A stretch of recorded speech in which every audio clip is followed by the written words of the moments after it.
Now, of course, you're still working in the shipping industry. You've seen many prime ministers come and go. You've seen unions change their names and generations of workers rise up through the ranks.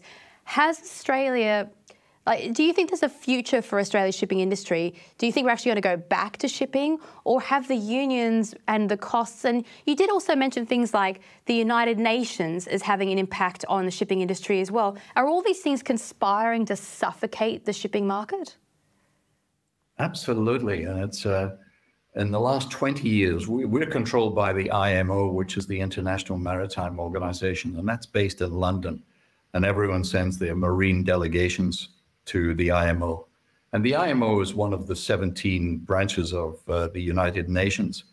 But in the last 20 years, where IMO is not interested really in ship safety and safety of lives at sea, they're interested in, we need, everything is environmental these days. It comes back to climate change and environment. We have to have less emissions out of the funnel of the ship. Doesn't matter whether the ship is 150 times more effective than a truck. It doesn't matter, we're trying to get you down to net zero. Even the ballast water that we carry, which is saltwater ballast from, say, the other side of the planet, and they say, well, no, we have to absolutely preserve that you're not bringing any bugs in from overseas, and that's quite logical, because you don't want to bring polluted waters down to pristine waters. So they have this ballast recycling. We have an EEDI, Energy Efficiency Design Index, which they came as a thought bubble 15 years ago out of the tea room at the IMO, and said, well, we have to make sure these ships are energy efficient. Now, every ship designer, and I know it because I am one, in the world is always creating the better mousetrap to make it go faster with less fuel.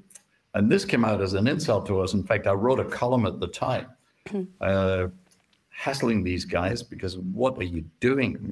The industry is full of good and better designs all the time, but they proposed a way that they could control it. And this is all about control by the United Nations and IMO.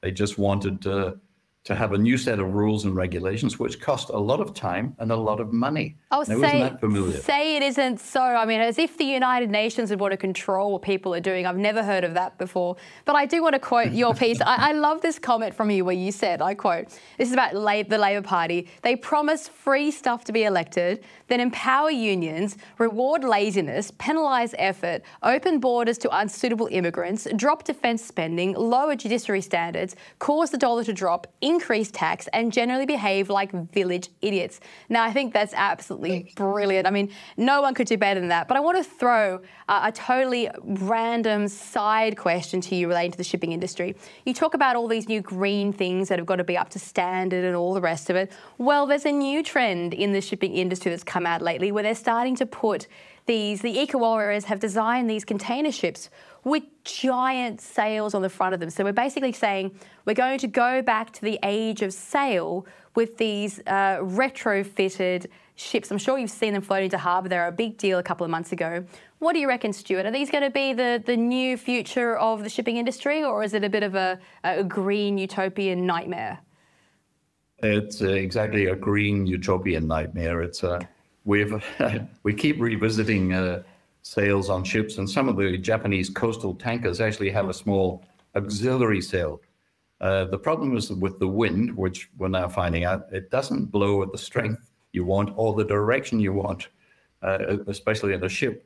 And in my nuclear paper, which I did for you recently, and I've done a YouTube on it, in nuclear power of ships, which started 70 years ago, 1954, it increased the capability of a ship 20 times, because a ship used to be able to get across the Atlantic and back again, perhaps with one fuel tank. But they then devised a nuclear power ship which would go right around the world 14 times, just using 22 kilograms of uranium. It was a huge leap. And we still get all of these people coming out of the woodwork saying, oh, we should have sail power, ammonia power, LNG, hydrogen.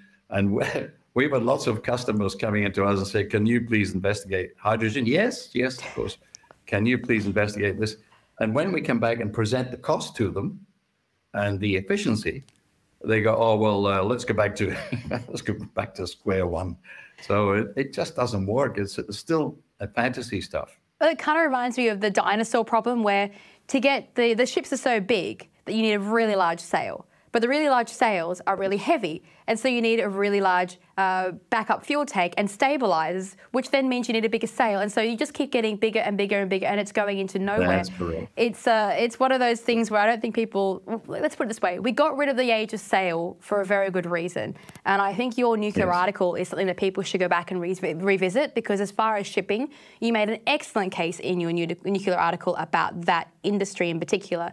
But look, thank you so much for joining us here today. It was a pleasure to have you. And please write some more on nuclear in particular, because I think the Australian public is really starting to warm up to the power of nuclear and what it can mean, not just for powering our cities, but perhaps for the future of our shipping industry as well. Well, that's the last point, Alexandra, is at the moment we're working on floating nuclear power, floating nuclear power plants, FNPPs. And this is the new thing. Indonesia is looking at 6 of these. Singapore's looking at them. They're being built in Russia, China, and Australia. We're still thinking about lifting the 9 bans. We are incredibly stupid. I just can't believe how stupid we are not embracing this, because I can tell you in 10 years' time, half of the coastal and regional places around the world will be powered by floating nuclear power plants. Well, that is a fascinating insight. Thank you so much. And thank you for joining us here today on Spectator TV. Thanks a lot, Alexandra.